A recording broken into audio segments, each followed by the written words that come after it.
goes, takes a shot right away. Oh, the lead! Does it again. The Chiefs.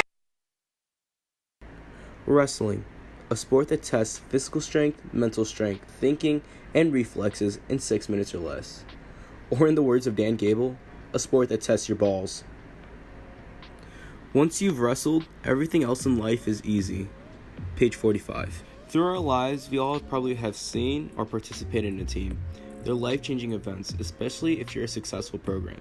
But being successful isn't only about coherence. It can also be many other factors, like how far you work in an off-season to improve, how hard you go at practice, or even how hard you'll push your teammates to excel and become leaders. In the book A Wrestling Life, The Inspiring Stories of Dan Gable, Gable narrates various experiences of his life that helped him through multiple times of his life. He tells these stories passionately and tries making a point that individual greatness isn't something you're born with, it's something you learned. It's helped his college wrestling career, his coaching career, and even his high school career. Hard work between off-season and regular season helps everyone, whether it's a team or your loved ones, succeed. Individual greatness is a key factor in wrestling, and it's a theme you'll see throughout multiple programs in sports. Sports such as football, where you do your 111, volleyball to block kills if you are middle, basketball if you are a point guard to keep the pace. This theme is just very universal, and every athlete can use it to learn from or even live by. Dan Gable portrays this perfectly with each story he says. Gable really uses a sense of imagery to help us get a grasp of what's going around in the scene. While making this video, I really wondered, since I'm asking only athletes on what individual greatness was, I forgot Dan Gable was a coach. So I set out, found some pretty cool coaches to ask them, hey, what does individual greatness do, and how does it help a whole entire team? They should share a goal and each have a role, and if one person slacks on that role, they let the whole team down. Shy Flea. For most athletes, you can only be as good as your partners. In my 22 years of coaching, our best teams always had a nucleus of athletes that were hard workers who understood the value of pushing each other past their breaking point. This kind of attitude is contagious and helps athletes/coaches reach their full potential. Without athletes or coaches who understood this, we would have never been successful. Unfortunately, pushing yourself this hard is uncomfortable for athletes/coaches and must choose a path of last resistance/success. Mr. Ryan Geist. With you all summer and after with you. Being a part of the wrestling team has always been a big part of my life. Ever since 6th grade when I put on my first headgear and singlet, it's been an amazing experience. Well, except when you cut weight.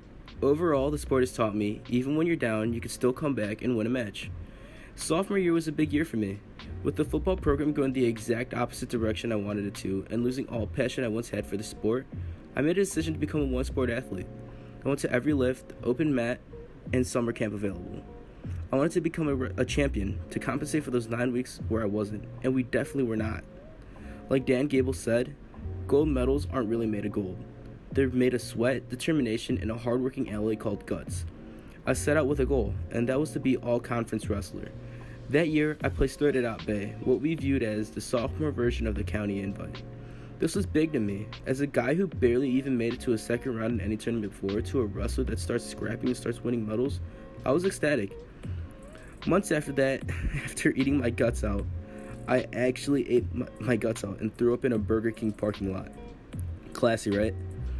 I went on and tried a new form of wrestling, do whatever I can to reach that all-county wrestler status. It was new, and I didn't know if I was really into it, but it still putting me on the mat, so I pushed through it and actually learned a few things in freestyle that I added to my armada of weapons called takedowns.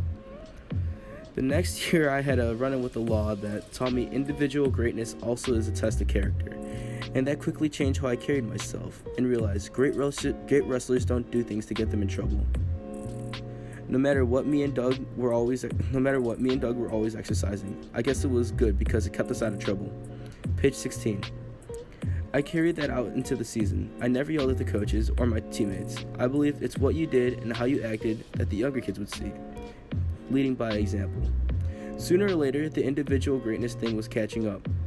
I began getting my hand raised more medals getting added to my collection, more people that would rather watch my match than whoever else was wrestling. The feeling was great. I loved the popularity.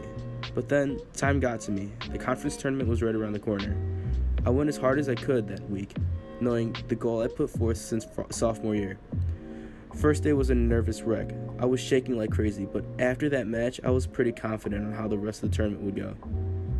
Second day, I had to wrestle a kid who went undefeated the whole entire season, and as we could all guess, I got my body folded like a pretzel. I had one more match left, and it was the match that actually mattered. It was whether or not I became All-County.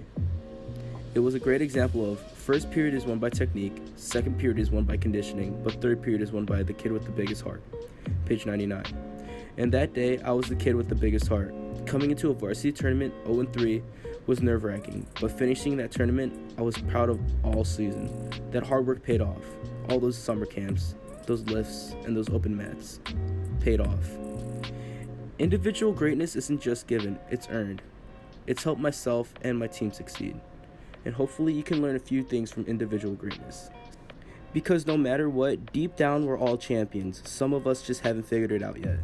We all have to deep down that extra mile, that extra step, that extra 5 pounds, the extra 1 rep. It'll get us the champion level.